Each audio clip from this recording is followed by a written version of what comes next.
I remember the first time I tried to go ultralight using mostly gear I already had. I had a pretty light tent, a light sleeping pad, and a handful of other things that could almost get me under the 10-pound base weight limit.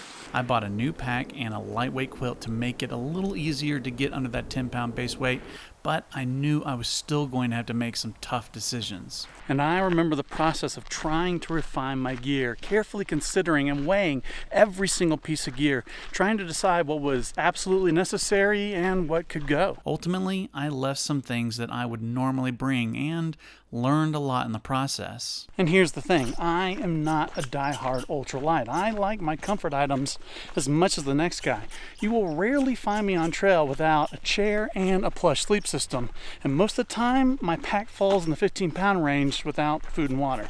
But there are a lot of things that I've learned from going ultralight that makes me think everyone should try it at least once. Let me explain. But first, let's talk a little bit about cost. There is a big misconception out there that ultralight is needlessly expensive, and I admit that some of the lightest gear on the market is pretty expensive, but not all ultralight gear is expensive. There are tons of backpacks, tents, sleeping pads, and quilts for sale at really affordable prices. Start looking at used gear and it gets even more affordable. I have even put out a couple different videos with near full ultralight loadouts coming in at $1,000 and $800 respectively, and that's for the bulk of everything you need. It doesn't cost a lot of money to go ultralight, I promise you. The one exception to this is if you have already spent a bunch of money on really nice but heavy gear. If that's you, it can be really hard to fork out more money just to save a pound or two on a tent or a backpack.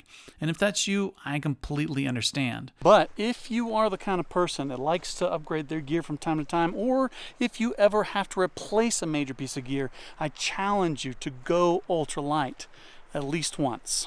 And I'm going to tell you why. The biggest reason why everyone should try ultralight at least once is because it builds confidence. Look, we rely on our gear to keep us safe, and there are a lot of things to be afraid of in the backcountry. Our gear keeps us comfortable, dry, warm, and even prevents injury and discomfort. Most of us go out to have a good time, and we worry without the right gear, we're going to be miserable. We bring all kinds of stuff just in case we happen to encounter a specific type of terrain or weather that needs that gear. And it's real easy to just add a pound here or there to ease our worried minds. But the truth is, you can get by without a lot of stuff. You just have to prove it to yourself, and that's where the hard limit of an ultralight pack comes in.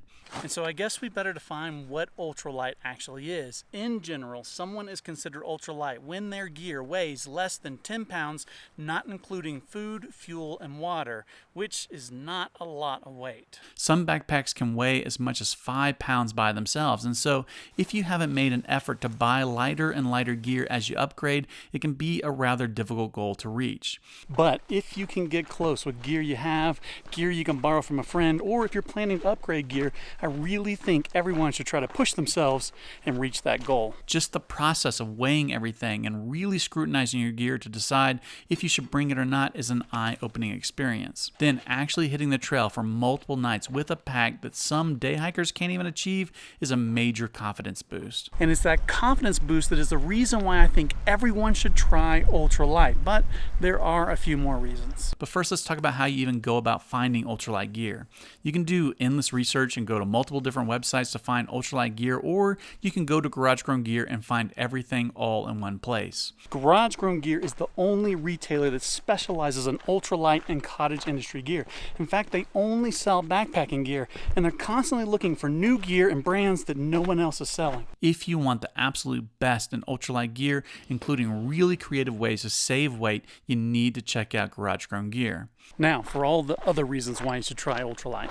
Ultralight backpacking can reduce injury and add years to your backpacking life. Anytime I talk about the pros of ultralight, I get comments from older backpackers who say if it wasn't for ultralight, they wouldn't be able to backpack anymore. The reality is, no matter how tough you are or think you are, heavy loads are going to wear on your bones and your joints. Repeatedly using heavy gear and climbing up and over obstacles on your way up the mountain, and then repeatedly pounding your knees on the way down will wear out your joints faster, leading to potential injuries that could end your backpacking hobby for good. So if you enjoy backpacking and you want to do it for years to come, ultralight may be your only way forward. Not to mention, it's just more enjoyable to carry less weight. If you're given the option between carrying 50 pounds and carrying 30 pounds for the next 5 days, which one are you going to choose? And I know the argument is going to be comfort. People are afraid the ultralight just isn't comfortable, but I have been doing this for quite a while, and I've used both heavy and light gear, and I have never felt less comfortable with my ultralight gear. Quite the opposite. Brands have worked hard to make their gear both lightweight and comfortable. I can honestly say that I am not any less comfortable at camp, and I'm more comfortable on trail because I'm carrying less weight. Now, there are some choices you can make that could make you less comfortable, like if you choose not to take a pillow, or you decide that you want to start cold soaking, which I do encourage you to try those because you might just find out that you don't mind it. The point is, ultralight doesn't have to be uncomfortable. Now, do you have to go ultralight or even stay ultralight once you try it?